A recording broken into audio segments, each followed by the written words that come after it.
ரிஷபராசிக்காரர்களே, இந்த வீடியோவை நீங்க இப்ப பார்த்துட்டு இருக்கீங்கன்னா, அது தற்செயலா நடக்கலைங்க. இது ஒரு அழைப்புங்க. நீங்க இப்போ வாழ்க்கையில ஏதாச்சும் மாறாதான்னு காத்துட்டு இருக்கீங்க. ஒரு நல்ல செய்தி, ஒரு சேஞ்ச், ஒரு சுபகாரியம். ஆனா என்ன ஆச்சு? அந்த நல்ல விஷயம் நடக்கிற மாதிரி தெரியும். ஆனா கடைசி நிமிஷத்துல கைக்கு எட்டுவது வாய்க்கு எட்டாமல் போயிடுங்க.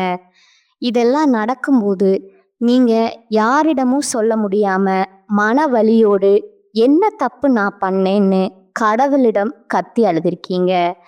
ஆனா ஒண்ணு மட்டும் நிஜங்க. இந்த தடை, இந்த கஷ்டம், இந்த மன அழுத்தம் இதெல்லாமே உங்களை தோற்கடிக்க வரலைங்க. உங்களை எழுப்ப தான் வந்திருக்குதுங்க. ரிஷபராசிக்காரர்களுக்காக ஒரு மிகப்பெரிய மாற்றம் நடக்க போகுதுங்க. ஆனா அந்த மாற்றம் வரணும்னா நீங்க ஒரு சின்ன பரிகாரம் பண்ணணுமுங்க. உங்க மனசுல இப்ப இருக்கிற கவலையை நினைச்சுக்கிட்டு உங்க குலதெய்வம் பேரை கமெண்ட்ல எழுதுங்க. மறக்காம ஊர் பேரையும் சேர்த்து எழுதுங்க. மேலும் இன்னும் நீங்க நம்ம குடும்பத்துல ஜாயின் ஆகலைன்னா சப்ஸ்கிரைப் பண்ணி உடனே சேர்ந்துக்கோங்க. வாங்க இன்னைக்கு உங்க விதியை மாற்ற போற ரிஷபராசி பலனுக்குள்ள நாம செல்வோங்க. கால புருஷ தத்துவத்தின் 2ஆம் ராசியான ரிஷப ராசிக்கு வணக்கமுங்க. சிரதத்தன்மைக்கும் சொல்லிய சொல்ல காப்பாற்றுவதற்கும் ஒரு அழகான நந்தவனம் போன்ற மனதிற்கும் அடையாளமான ரிஷபராசி நேயர்களே, சுக்கிரனின் மைந்தர்களே, உங்கள் அனைவருக்கும் அந்த மகாலட்சுமியின் அருளும் உங்க ராசிநாதன் சுக்கிர பகவானின் ஆசியும் எப்போதும் முழுமையா கிடைக்கட்டுமுங்க. ரிஷபராசி நேயர்களே, இன்னைக்கு நாம பேச போற இந்த விஷயம் உங்களோட மனசாட்சியோடு நான் பேச போற ஒரு விஷயம்ங்க. இது வெறும் கிரக பலனோ அல்லது ராசி பலனோ கிடையாதுங்க. இது உங்கள பல பேரோட வாழ்க்கையில இன்னைக்கு ரத்தமும் சதையுமா நடந்துகிட்டு இருக்க ஒரு மிகப்பெரிய போராட்டம்ங்க. நமக்கு ஏன் இந்த நிலைமை? நான் யாருக்கும் கெடுதல் நினைக்கலையே, யாருக்கும் துரோகம் பண்ணலையே, அப்புறம் ஏன் நம்ம நிம்மதி மட்டும் இப்படி திருடி போகுது? இந்த ஒரு கேள்வி ரிஷபராசிக்காரங்களோட தூக்கத்தை மொத்தமா சிதைச்சிட்டு இருக்குங்க. ராத்திரி படுத்தா தூக்கம் வர மாட்டேங்குது. பகல்ல மற்றவங்க முன்னாடி சிரிச்சு பேசினாலும் தனியா இருக்கும்போது கண்ணுல தண்ணி அருவி மாதிரி கொட்டுது. யாரை நம்பி இவ்வளவு செஞ்சோம்? யாருக்காக நம்மளோட சுகங்களை விட்டு கொடுத்தோம்? ஆனால் கடைசியில் அவங்களே நம்மளை ஒரு ஏமாளி மாதிரி பார்க்குறாங்களே. நீங்கள் உள்ளுக்குள்ள எரிமலையாக கொதிச்சிட்டு இருக்கீங்க. ரிஷபராசி நேயர்களை பொறுத்தவரை நீங்கள் எப்போதுமே ஒரு அழகான ஆலமரம் மாறீங்க. உங்களை நம்பி வந்தவங்களுக்கு நிழல் தருவீங்க. கஷ்டப்படுறவங்களுக்கு தோள் கொடுப்பீங்க. நீங்க சம்பாதிக்கிற ஒவ்வொரு ரூபாயும் நீங்க அனுபவிச்சதை விட உங்க குடும்பமும் உங்களை சுத்தி இருக்கிறவங்களும் அனுபவிக்கணும்னு தான் நினைப்பீங்க. ஒருத்தர் கஷ்டம்னு வந்து நின்னா உங்க பாக்கெட்ல இருக்க கடைசி பணத்தை கூட அவங்களுக்கே கொடுத்து அடுத்த வேளை சாப்பாட்டுக்கு என்ன பண்ணுவோம்னு கூட யோசிக்காத மகாஜனங்கள் நீங்கங்க. ஆனா இப்போ உங்க நிலைமை என்ன தெரியுமா? நீங்க யாருக்காக கோபுரத்தை ரத்தம் சிந்தி எழுப்புனீங்களோ அவங்களே உங்களை அந்த கோபுரத்துல இருந்து தள்ளி விட்டுட்டு கீழே இருந்து வேடிக்கை பார்க்குறாங்க. நீங்க யார நம்ம ஆளுன்னு நினைச்சு உங்க வீட்டு பீரோ சாவியை கொடுத்தீங்களோ அவங்களே இன்னைக்கு உங்க வீட்டு வாசல்ல நின்று உங்களை வெளியில போக சொல்றாங்க. நீங்க ஊட்டிய அதே கை இன்னைக்கு உங்க தொண்டையில நெருக்க காத்துட்டு இருக்குறீங்க. இந்த கசப்பான உண்மை நீங்க ஜீரணிச்சுதான் ஆகணுங்க. வெளியில பார்க்கும்போது நீங்க ரொம்ப அமைதியா பொறுமையா எதையும் தாங்குற கல்மலை மாதிரி உங்களை நீங்களே காட்டிக்கிறீங்க. ஆனா உண்மை என்ன தெரியுமா? உள்ளுக்குள்ள நீங்க சுக்கு நூறா உடைஞ்சு போயிருக்கீங்க. ஏன்னா உங்களை வீழ்த்தியது யாரோ தெருவில் போற அந்நியன் இல்லைங்க. உங்க கூடவே பிறந்து உங்க தட்டிலேயே சாப்பிட்டு உங்க கஷ்டத்துல உனக்கு நான் இருக்கேன்னு உங்க முதுக தடவி கொடுத்து உங்க ரகசியங்களை எல்லாம் வாங்கின அதே கைகள் தான் இன்னைக்கு சரியான நேரம் பார்த்து உங்க கௌரவத்தையும் உங்க வாழ்வாதாரத்தையும் மண்ணோட மண்ணாக்க போகுதுங்க. ரிஷபராசிக்காரங்களுக்கு போராட்டம் புதுசு கிடையாதுங்க. ஆனா இந்த துரோகம் அப்படிப்பட்டது இல்லைங்க. அது உங்க நம்பிக்கையே வேரோடு பிடுங்கி எரிஞ்சிருதுங்க. பாசம் ஒன்று நிஜமாவே இந்த உலகத்துல இருக்கான்னு உங்களை யோசிக்க வைக்குதுங்க. ஜோதிட ரீதியா பார்த்தா உங்க ஜாதகத்துல 2ஆம் இடமான குடும்பஸ்தானம் மற்றும் 7ஆம் இடமான கலத்திரஸ்தானம் மற்றும் நண்பர்கள் ஸ்தானம் இப்போ ஒரு ஆபத்தான கிரக கூட்டணியில இருக்குதுங்க. இதனால தான் நீங்க யாருக்காக உங்க துரோகத்தை தியாகம் செய்தீர்களோ, எவருக்காக உங்கள் சொந்த ஆசைகளை எல்லாம் குழி தோண்டி புதைத்தீர்களோ, அவர்களே இன்று உங்களை உதவாக்கறன்னு முத்திர குத்தி ஓரம் கட்டுறாங்கங்க. ரிஷபராசி நேயர்களே, உங்க பொறுமை தான் இப்போ அவங்களுக்கு ஒரு வசதியா போச்சுங்க. நீங்க எதுவும் பேச மாட்டேங்கிறீங்க. நீங்க பேச மாட்டேங்கிற தைரியத்துல தான் அவங்க உங்க மேல ஏறி சவாரி செய்றாங்கங்க. இந்த வீடியோ வரிசையில நம்ம ரிஷபராசியின் நிம்மதியை திருடும் அந்த 3 முக்கியமான உறவுகளை பற்றி உடைக்க போறோம்ங்க. அவர்கள் எப்படி உங்கள் பாசத்தை வைத்து உங்களையே வியாபாரம் செய்கிறார்கள். 1, அந்த இரத்த பந்தம் உங்கள் கூடவே பிறந்து உங்கள் உழைப்பால வளர்ந்துட்டு இன்று உங்கள் சொத்துக்காகவும் கௌரவத்துக்காகவும் உங்களை வீழ்த்த துடிக்குமுங்க. அந்த முதல் உறவு யார்?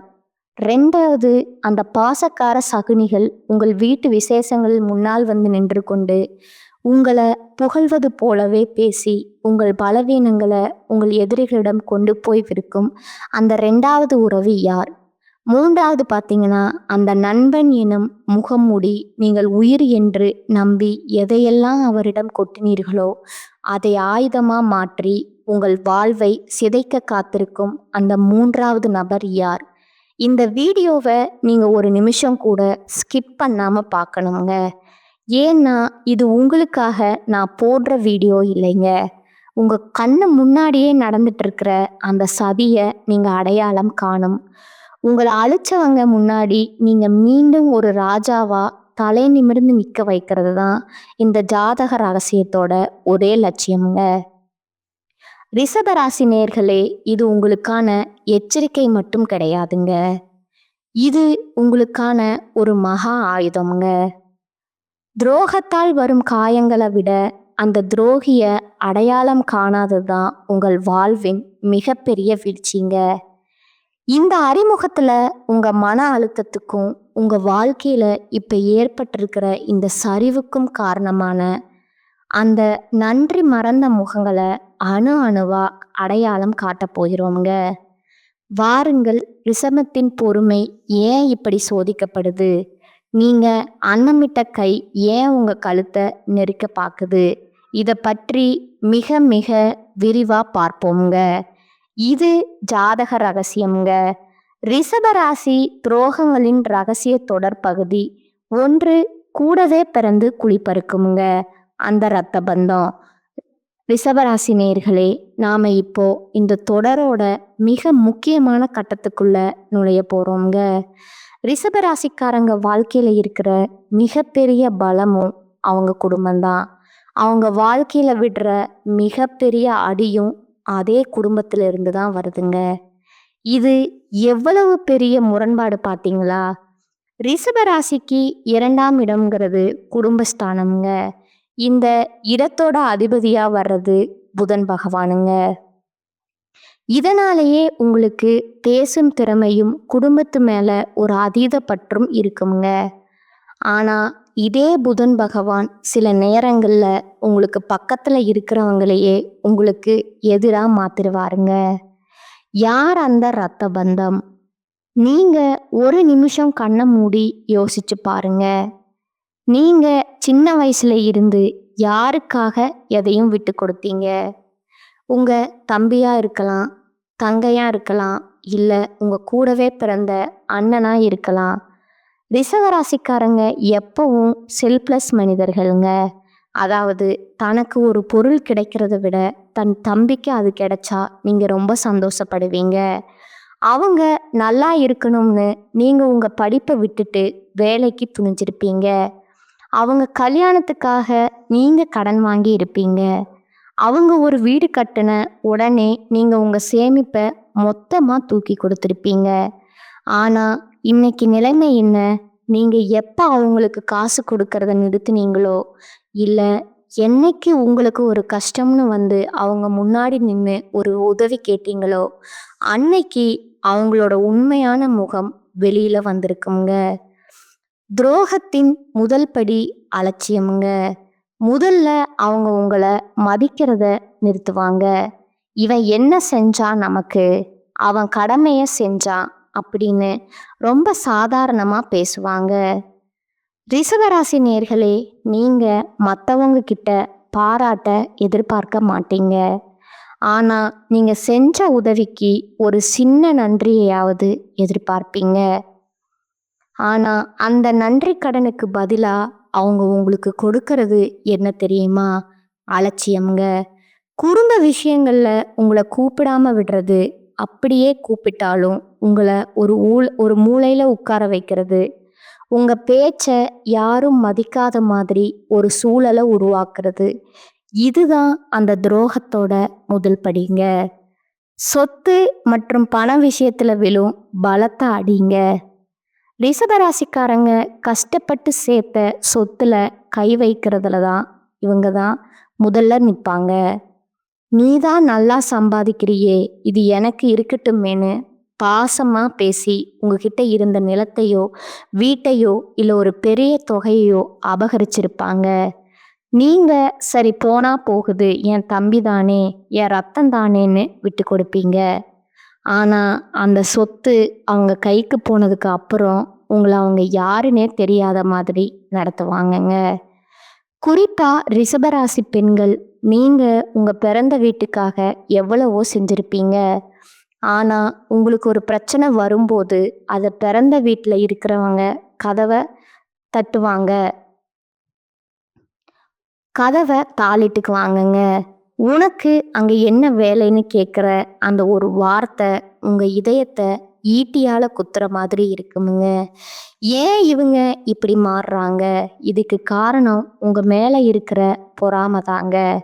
ரிஷபராசிக்காரங்க எப்பவும் உழைப்பால உயர்வாங்க. நீங்க வீழ்ந்தாலும் மீண்டும் எழுதுருவீங்கிற பயம் அவங்களுக்குள்ள இருக்குங்க.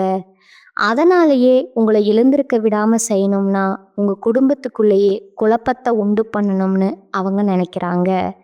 நீங்க யாருக்காக ரத்தம் சிந்தி உழைச்சிருக்கீங்களோ அவங்களே இப்போ உங்க எதிரிகளோட கை கோர்த்துக்கிட்டு உங்களுக்கு எதிராக சதி செய்கிறாங்க. ரிஷபராசி நேயர்களே, அந்த நபர் யாருன்னு உங்களுக்கு இந்நேரம் புரிஞ்சிருக்குமுங்க. அவங்க உங்க முன்னாடி வரும்போது ரொம்ப பவ்யமா நடிப்பாங்க. ஆனா பின்னாடி போனா உங்களை பத்தி தப்பா பேசுவாங்கங்க. இவனுக்கு திமிர் பிடிச்சவன், இவன் யாருக்கும் எதுவும் செய்யலைன்னு ஊர் முழுக்க வதந்திய பரப்புவாங்க. இந்த துரோகத்துல இருந்து நீங்க எப்படி தப்பிக்க போறீங்க? அந்த இரத்த பந்தத்துக்கிட்ட இருந்து உங்களை நீங்க எப்படி தனிமைப்படுத்திக்க போறீங்க? அவங்க செஞ்ச துரோகத்தை அவங்களுக்கே எப்படி உணர்த்த போறீங்க? வாருங்க, ரிஷபராசியின் துரோக பக்கங்களின் இது வெறும் ஆரம்பந்தாங்க. அடுத்ததான் அந்த பாசக்கார சகுனிகள், அதாவது உங்க உறவினர்கள்ங்கிற போர்வைக்குள்ள இருக்கிற அந்த 2வது ஆபத்தை பற்றி அடுத்த பகுதியில மிக விரிவா பார்ப்போம்ங்க. இது ஜாதக ரகசியம்ங்க. ரிஷபராசி துரோகங்களின் ரகசிய தொடர் பகுதி 2ங்க. பாசக்கார சகுனிகள், முகஸ்துதி பாடி முதுகில குத்தும் உறவினர்கள். ரிஷபராசி நேயர்களே, முதல் பகுதியில் உங்கள் இரத்த பந்தங்கள் செய்த துரோகத்தை பார்த்தோம்ங்க. இப்போ நம்ம பார்க்க போகிற இந்த 2வது வகை உறவு இருக்கே, இது அதை விட மிக மிக ஆபத்தானதுங்க. ஏன்னா முதல் வகை துரோகிகள் எதிரிகளாக முன்னாடி வந்து நிற்பாங்க. ஆனால் இந்த 2வது வகை துரோகிகள் உங்கள் கூடவே இருந்து உங்கள் தட்டிலேயே சாப்பிட்டு உங்களை புகழ்ந்து தள்ளி சமயம் பார்த்து உங்களை மொத்தமாக காலி பண்ணுறவங்க. இவங்களைத்தான் நான் பாசக்கார சகுனிகள் அப்படின்னு சொல்கிறேங்க. ரிஷபராசிக்காரங்களுக்கு தெரிஞ்சோ தெரியாமலோ ஒரு பலவீனம் இருக்குங்க. அதுதான் முகஸ்துதிங்க. யாராவது உங்களை வந்து, நீங்கள்லாம் இந்த ஊர்லேயே பெரிய ஆளு, உங்களை மாதிரி ஒரு தர்ம பிரபுவை நாங்கள் பார்த்ததே இல்லை அப்படின்னு 4 வார்த்தை நல்லதா பேசினா போதுமுங்க. உங்ககிட்ட இருக்க மொத்த ரகசியத்தையும், ஏன் உங்க பீரோ சாவியை கூட அவங்க கிட்ட தூக்கி கொடுத்துருவீங்க. இந்த பலவீனத்தை தான் இந்த உறவினர்கள் தங்களுக்கு சாதகமா பயன்படுத்துறாங்க. யார் அந்த பாசக்கார சகுனிகள்? இவங்க உங்க சித்தப்பா மகனா இருக்கலாம், அத்தை மகனா இருக்கலாம், இல்ல தூரத்து சொந்தமா கூட இருக்கலாமுங்க. உங்க வீட்ல ஒரு விசேஷம்னா போதும், இவங்க தான் முன்னாடி வந்து நிப்பாங்க. ஆமா, நீங்க கவலைப்படாதீங்க, நான் எல்லாத்தையும் பார்த்துக்கிறேன்னு சொல்லி உங்க பணத்தை எடுத்து அவங்க செலவு பண்ணுவாங்க. நீங்க அவங்கள நம்பி எல்லா பொறுப்பையும் கொடுப்பீங்க. ஆனா அவங்க அந்த நேரத்துல என்ன செய்வாங்க தெரியுமா? ஒவ்வொரு இடத்துலயும் உங்க கௌரவத்தை குறைக்கிற மாதிரி வேலைகளை செய்வாங்கங்க. மற்ற உறவினர்கள் கிட்ட போய், மாமாவுக்கு இப்ப முன்ன மாதிரி வசதி இல்ல, எல்லாம் வெறும் சீன் தான் அப்படின்னு தப்பா பேசுவாங்கங்க. உங்க காதுக்கு வரும்போது இவன் நம்ம மேல எவ்வளவு பாசமா இருக்கான்னு நீங்க நினைக்கிற மாதிரி நடிப்பாங்க. ரகசியங்களை விலை பேசும் துரோகம்ங்க. ரிஷபராசி நேர்களே, உங்க குடும்பத்துக்குள்ள இருக்கிற சின்ன சின்ன சண்டைகள், கணவன் மனைவிக்குள்ள இருக்கிற கருத்து வேறுபாடுகள், உங்க தொழில்ல இருக்கிற ரகசியங்கள், இது எல்லாத்தையும் இவங்க கிட்ட நீங்க ஒரு ஆறுதலுக்காக சொல்வீங்க. ஆனா இந்த சகுனிகள் என்ன பண்ணுவாங்க தெரியுமா? அதை அப்படியே கொண்டு போய் உங்க எதிரிகள் கிட்டேயோ இல்ல உங்க வளர்ச்சியை பார்த்து பொறாமைப்படுற மற்றவங்க கிட்டேயோ வர்ணனை சேர்த்து வச்சிருவாங்க. அந்த ரிஷபராசிக்காரன் மேல இப்பவே ஒரு கை வைங்க. அவன் இப்போ வீக்கா இருக்கான்னு போட்டு கொடுக்கறதே இவங்க தாங்க. நீங்க ஒரு பிரச்சனையில மாட்டிட்டு நிக்கும்போது இவங்க முன்னாடி வந்து ரொம்ப வருத்தப்படுற மாதிரி நடிப்பாங்க. ஆனா அவங்க மனசுக்குள்ள நல்லா வேணும், இவன் ரொம்ப ஆடுனான்ல அப்படின்னு ஒரு கொடூரமான சந்தோஷம் ஓடிட்டு இருக்குங்க. ஏன் ரிஷபராசிக்கு இந்த துரோகம் நடக்குது? ரிஷபராசி நேயர்களே, நீங்க ஒரு இடத்துல ஒரு சொத்து வாங்குறீங்கனாலோ இல்ல உங்க பிள்ளைகளுக்கு ஒரு நல்ல வரன் அமையுதுனாலோ இந்த உறவினர்களுக்கு வயிறு எரியுங்க. நமக்கு அமையாதது இவனுக்கு எப்படி அமைஞ்சது? இந்த ஒரு பொறாமை தான் அவங்கள சகுனிகளா மாத்துதுங்க. நீங்க செஞ்ச உதவிய அவங்க ஒருபோதும் சொல்ல மாட்டாங்க. ஆனா நீங்க தெரியாம செஞ்ச ஒரு சின்ன தப்ப ஊர் முழுக்க தம்மட்டம் அடிச்சு சொல்லுவாங்கங்க. உங்க வீட்ல இருக்கிற குழப்பங்களுக்கும் இவங்க தான் மூல காரணமா இருப்பாங்கங்க. இவங்க உங்க வீட்டுக்கு வந்துட்டு போனாலே அன்னைக்கு உங்க வீட்ல ஒரு சண்டை நடக்குங்க. கவனிச்சிருக்கீங்களா? இவங்க கொண்டு வர்றது பாசம் இல்லைங்க, அது ஒரு விதமான விஷம்ங்க. ரிஷபமே விழித்துக்கொள். இப்படிப்பட்ட உறவினர்களை நீங்க அடையாளம் காணணும்னா ஒரு சின்ன விஷயம் கவனிங்க. நீங்க நல்லா இருக்கும்போது இவங்க உங்க கூடவே ஒட்டிட்டு இருப்பாங்க. ஆனா உங்களுக்கு ஒரு சின்ன பண கஷ்டம்னு வந்து பாருங்க, இவங்க தான் முதல்ல போனை எடுக்காம ஓடி ஒளிவாங்க. அந்த நேரத்துல தான் அவங்க முகமூடி கலண்டு விடுங்க. இப்படிப்பட்ட சகனிகளை உங்க வாழ்க்கையில இருந்து எப்படி தள்ளி வைக்க போறீங்க? அவங்க முன்னாடி உங்களை ஒரு பலவீனமான ஆளா காட்டிக்கிறத எப்போ நிறுத்த போறீங்க? உங்க ரகசியங்களை உங்க இதயத்துக்குள்ளேயே பூட்டி வைக்க கத்துக்கோங்க. வாருங்கள், இந்த துரோக பயணம் இதோடு முடியலைங்க. அடுத்து நாம பார்க்க போற அந்த 3வது நபர் இருக்காரே, அவர்தான் எல்லாத்தையும் விட மிக மிக மோசமானவருங்க. ஏன்னா அவர் நண்பன் என்கிற புனிதமான பேருக்கு பின்னாடி ஒளிஞ்சிருக்காருங்க. அந்த 3வது துரோகத்தை பற்றி அடுத்த பகுதியில மிக விரிவா பார்ப்போம்ங்க. இது ஜாதக ரகசியம்ங்க. ரிஷபராசி துரோகங்களின் ரகசிய தொடர் பகுதி 3ங்க. நண்பன் அப்படிங்கிற பொருள் நச்சு கத்தி முதுகில் குத்தும் உயிர் நண்பன்க. ரிஷபராசி நேர்களே, நாம இப்போ இந்த தொடரோட உச்சக்கட்டத்துக்கு வந்துட்டோம்ங்க. முதல் 2 பகுதியில ரத்த பந்தத்தையும் உறவினர்களையும் பார்த்தோம்ங்க. ஆனா இந்த 3வது வகை இருக்கே, இதுதான் ரிஷபராசிக்காரங்களை உயிரோட கொள்ற ஒரு விஷயம்ங்க. ஏன்னா ரத்த பந்தம் துரோகம் பண்ணா அவன் சுபாவம் அப்படின்னு விட்டுறலாமுங்க. உறவினர்கள் துரோகம் பண்ணா அவங்க பொறாம பிடிச்சவங்கன்னு ஒதுக்கிடலாமுங்க. ஆனா உயிரை விட மேலானதுன்னு நீங்க நம்பின ஒரு நண்பன் துரோகம் பண்ணா அதை உங்களால சாகுற வரைக்கும் மறக்கவே முடியாதுங்க. ரிஷபராசிக்காரர்களுக்கு நண்பர்கள்னா ரொம்ப இஷ்டம்ங்க. சுக்கிரனோட ஆதிக்கம் இருக்கிறதுனால நீங்க எப்பவும் ஒரு கூட்டத்தோட இருக்கணும், ஜாலியா இருக்கணும்னு நினைப்பீங்க. நீங்க உங்க நண்பனுக்காக என்ன வேணும்னாலும் செய்வீங்க. அவன் கஷ்டப்படுறாருன்னு தெரிஞ்சா உங்க மனைவியோட நகைய அடகு வச்சாது அவனுக்கு பணம் கொடுப்பீங்க. அவன் ஒரு பிரச்சனையில இருந்தா நீங்க முன்னாடி போய் நிப்பீங்க. ஆனா அந்த நண்பன் உங்களுக்கு கொடுக்க போற பரிசு என்ன தெரியுமா? மரண அடிங்க. யார் அந்த நண்பன் இன்னும் முகமூடி உங்க கூடவே காலேஜ்ல படிச்சவரா இருக்கலாம், இல்ல ஆபீஸ்ல உங்க கூடவே வேலை செய்றவரா இருக்கலாம், இல்ல உங்க பிசினஸ் பார்ட்னரா கூட இருக்கலாம். ரிஷபராசி நேர்களே, நீங்க ஒருத்தரை நண்பன்னு ஏத்துக்கிட்டா உங்க வீட்டு ரகசியம், உங்க தொழிலோட லாப நஷ்டம், ஏன் உங்க பர்சனல் வாழ்க்கையில நடக்கிற எல்லா விஷயத்தையுமே அவன்கிட்ட கொட்டிருவீங்க. இவன் நம்ம கிட்ட எதையும் சொல்ல மாட்டான்னு நீங்க நம்புற அந்த ஒரு இடம்தான் உங்க வீழ்ச்சியோட ஆரம்பம்ங்க. தொழில்ல விழும் பலத்த அடிங்க. நீங்க ஒரு ஐடியா பண்ணி ஒரு புது பிஸ்னஸ் ஆரம்பிக்கலாம்னு இருப்பீங்க. அத உங்க நண்பன் கிட்ட ஷேர் பண்ணுவீங்க. ஆனா அந்த நண்பன் என்ன பண்ணுவான் தெரியுமா? நீங்க பிளான் போட்ட அதே பிஸ்னஸ் உங்களுக்கு தெரியாம அவனோட ஆளுங்களை வச்சு ஆரம்பிச்சிருவாங்க. இல்லைன்னா உங்க தொழிலோட சீக்ரெட்டை உங்க காம்படிட்டர்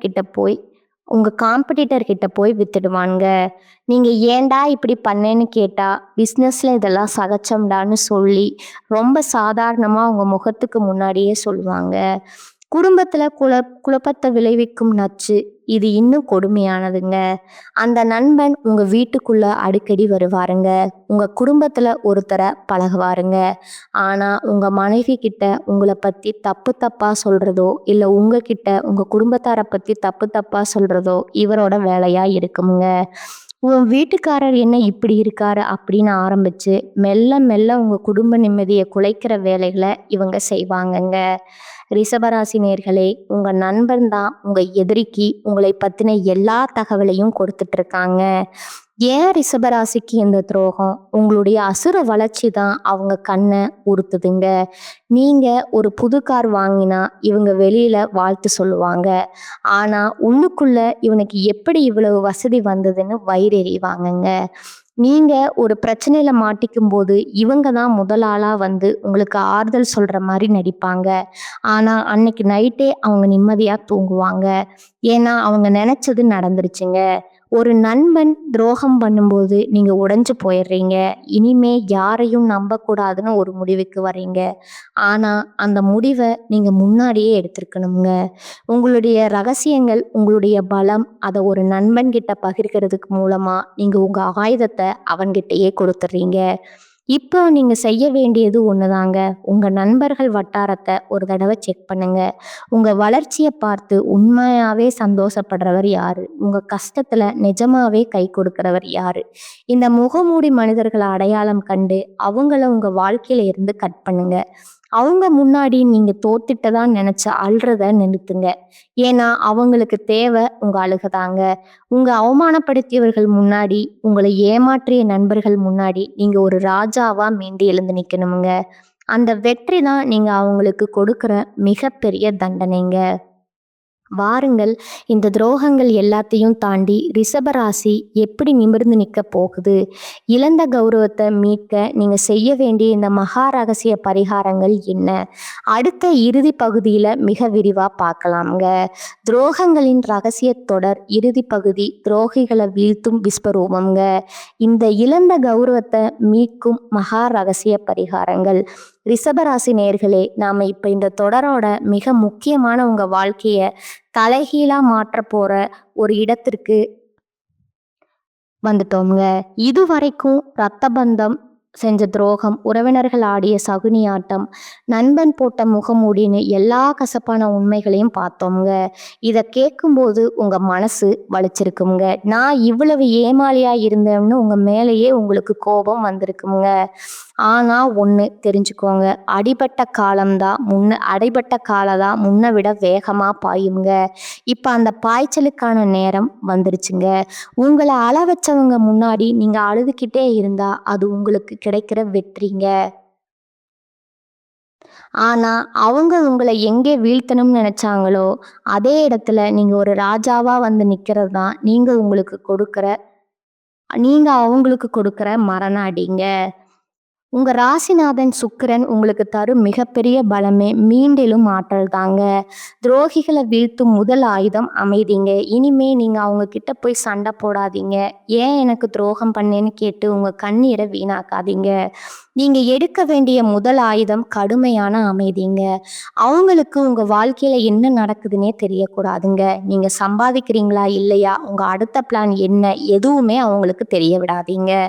உங்க அமைதி அவங்கள பைத்தியமாக்குமுங்க. இவன் எப்படி இவ்வளவு அமைதியா இருக்கான்னு அவங்க பயப்படணுமுங்க. அதுதான் அவங்க விஸ்வரூபத்தோட முதல் படிங்க. செயலால் கொடுக்கும் பதிலுங்க. உங்க கௌரவத்தை சிதைச்சாங்களோ அதே கௌரவத்தை உங்க உழைப்பால 10 மடங்கு அதிகமாக்கி அவங்க முன்னாடி நிக்கணுங்க. உங்களை ஒரு ஏமாளின்னு சொன்னாங்களா, நீங்க ஒரு புத்திசாலித்தனமான தொழிலதிபராவோ அல்லது ஒரு பெரிய பதவியிலையோ வந்து உட்கார்ந்து அந்த வாயை அடைங்க. உங்க உழைப்பு தான் உங்களுடைய மிகப்பெரிய பழிவாங்குதலுங்க. இந்த யோகத்தை மீட்க மகா ரகசிய பரிகாரங்கள், ஜோதிட ரீதியா இந்த துரோகங்களால ஏற்பட்ட மன உளைச்சலும் பண இழப்பும் நீங்க சில ரகசிய பரிகாரங்களை செய்யணுங்க. சுக்கிரனின் அருளை பெற வெள்ளிக்கிழமை தோறும் அதிகாலையில மகாலட்சுமிக்கு மல்லிகை பூ செட்டி தீபம் ஏற்றி வழிபடுங்க. ரிஷபராசிக்கு அதிபதி சுக்கிரன் என்பதால மொச்சை பயிறு சுண்டல் செய்து தானம் கொடுப்பது உங்க பண பணவரத்தை நீக்குங்க. பணத்தடைய நீக்குங்க. எதிரிகள் அழிய சத்ரு சம்ஹாரம் செவ்வாய்க்கிழமை தோறும் அருகில் இருக்கும் முருகப்பெருமானின் கோயிலுக்கு போய் ஒரு எலுமிச்சம்பழத்தை அவர் பாதத்தில் வச்சு பின்னாடி அதை வீட்டுக்கு கொண்டு வந்து உங்கள் வீட்டு வாசலில் வெட்டுங்க. அது உங்களை மேலே இருக்கிற கண் திருஷ்டியும் சகுனியோட தீய பார்வையும் மொத்தமாக காலி பண்ணிடுமுங்க. பைரவர் வழிபாடுங்க. உங்களுக்கு துரோகம் பண்ணவங்க அவங்க செஞ்ச தப்புக்கு தண்டனை அனுபவிக்கணும்னு நினைக்கிறீங்களா, தேய்பிரை அஷ்டமி அன்னைக்கு கால பைரவருக்கு மிளகு தீபம் ஏத்துங்க. பைரவர் உங்களுக்கு நீதியை தேடி தருவாருங்க. கடந்த போன வழிகளை ஒரு பாடமா எடுத்துக்கோங்க. இனிமே நீங்க பழைய ஏமாளி ரிஷபம் கிடையாதுங்க. நீங்க ஒரு பாடம் புகட்ட போற தங்கம். உங்க ரகசியங்களை உங்க இதயத்துக்குள்ளேயே பூட்டி வைங்க. உங்களை நம்பினவங்களுக்கு மட்டும் உண்மையா இருங்க. துரோகம் செஞ்சவங்களை இறைவன் பார்த்து பாருங்க. நீங்க உங்க வெற்றியை பாருங்க. உங்களை அவமானப்படுத்தியவர்கள் ஒரு நாள் உங்க வீட்டு வாசல்ல வந்து உதவிக்காக காத்துட்டு நிற்பாங்க. அன்னைக்கு நீங்க அவங்களுக்கு உதவி செய்யணும்னு அவசியம் இல்லைங்க. ஆனா நீங்க உயர்ந்த இடத்துல இருக்கிறத அவங்க பார்க்கணுங்க. அதுதான் உண்மையான ஜோதிட ரகசியம்ங்க. இந்த தொடரை நீங்க முழுமையா பார்த்துருக்கீங்கன்னா இப்போ உங்க மனசுல ஒரு தெளிவு பிறந்திருக்குமுங்க. நீங்க யாருக்காக அழுதீங்களோ அவங்க அழுகைக்கு தகுதியானவங்க இல்லைன்னு உங்களுக்கு புரிஞ்சிருக்குமுங்க. ரிஷபராசிக்காரங்க தோத்து போறது ரொம்ப கஷ்டம்ங்க. ஏன்னா நீங்க பூமாதேவி அம்சம் கொண்டவங்க. எவ்வளவு பாரத்தையும் தாங்குவீங்க. ஆனா ஒரு கட்டத்துல அந்த பாரம் உங்களுக்கே வலியை கொடுக்குமுங்க. அதை தூக்கி எறிய வேண்டியது உங்களுடைய கடமைங்க. உங்களை வீழ்த்த நினைச்ச அந்த ரத்த பந்தமா இருக்கட்டும், உங்க வீட்டுக்குள்ளேயே உட்கார்ந்து குளிபறிச்ச அந்த சகுனிகளா இருக்கட்டும், இல்ல நண்பன்னு நம்பி நீங்க முதுக திரும்பும் போது குத்துன அந்த துரோகியா இருக்கட்டும், அவங்க எல்லாருமே நீங்க கொடுக்க வேண்டிய ஒரே பரிசு மாதிரி அவங்கள உங்க மனசுல இருந்து மொத்தமா தொடச்சேறீங்க. அவங்கள பத்தி யோசிக்கிற ஒவ்வொரு நிமிஷமும் உங்க வளர்ச்சியோட ஒரு நிமிஷத்தை நீங்க இழக்கிறீங்க. நீங்க இழந்த மதிப்பு, இழந்த பணம், இழந்த நிம்மதி, இது எதுவுமே நிரந்தரமா உங்களை விட்டு போகலைங்க. அது எல்லாமே ஒரு பாடத்தை கத்து கொடுத்துட்டு போகுதுங்க. சுக்கிரனோட ஆதிக்கம் இப்போ உங்களுக்கு சாதகமா மாறப்போகுதுங்க. துரோகிகள் முன்னாடி நீங்க தலை குனிஞ்சு நின்ன காலம் முடிஞ்சு போச்சுங்க. இனிமே அவங்க உங்க நிழலை பார்த்து பயப்படுற காலம் ஆரம்பமாகுதுங்க. இனிமே உங்ககிட்ட ஒருத்தர் உதவி கேட்டு வராங்கன்னா உங்க பழைய ஏமாளி ரிஷபமா போய் நிக்காதுங்க. நிதானமா ரிஷபமா இருங்க. யாருக்கு உதவி செய்யணும், யாரை தள்ளி வைக்கணும், ஒரு எல்லைக்கோட்டை வரைச்சுக்கோங்க. அந்த எல்லைக்கோட்டை தாண்டி வர எவனுக்கும் உங்க வாழ்க்கையில இடம் இல்லைன்னு முடிவெடுங்க. உங்களை அவமானப்படுத்தியவர்கள் ஒரு நாள் உங்க வீட்டு வாசல்ல வந்து உதவிக்காக காத்துட்டு நிற்பாங்க. அப்ப நீங்க அவங்கள உதாசீனப்படுத்த வேண்டாமுங்க. ஆனா நீங்க அடைஞ்சிருக்க போற அந்த உன்னதமான இடத்தை பார்த்து அவங்க வயிறு எரியணுமுங்க. அதுதான் நீங்க அவங்களுக்கு கொடுக்கிற மிகப்பெரிய தண்டனைங்க.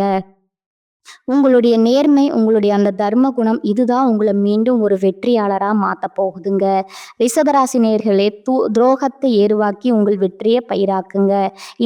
இந்த தொடர் உங்களுக்கு பிடிச்சிருந்தா மறக்காம கமெண்ட்ஸ்ல உங்க அனுபவங்களை பகிருங்க. நம்ம சேனலை சப்ஸ்கிரைப் பண்ணி ஆதரவு தாங்க. மீண்டும் ஒரு அதிரடி தலைப்போட உங்களை சந்திக்கிறேங்க. வாழ்க வளமுடன், வாழ்க நலமோடு. நன்றி, வணக்கம்.